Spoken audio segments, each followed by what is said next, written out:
और माइक में बोल। जब जीवन जाए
तुम्हारा मुंह किस कारण उदास दिखाई दे रहा है, इसका कारण मुझे बड़ी प्रकार से समझाकर बताओ ताकि मैं तुम्हारी मदद कर सकूं।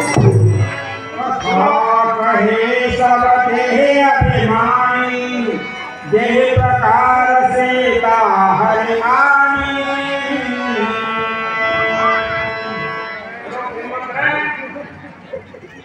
अयोध्या से राजा दशरथ के पुत्र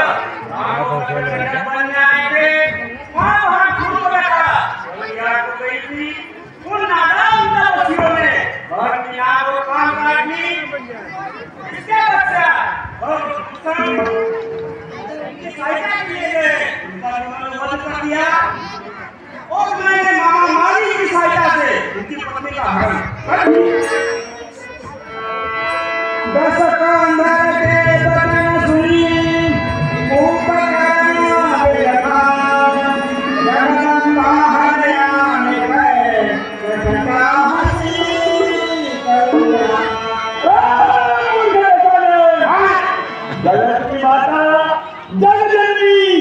माता सीता का हरण कर तू अभी बनाई जाता है और माता सीता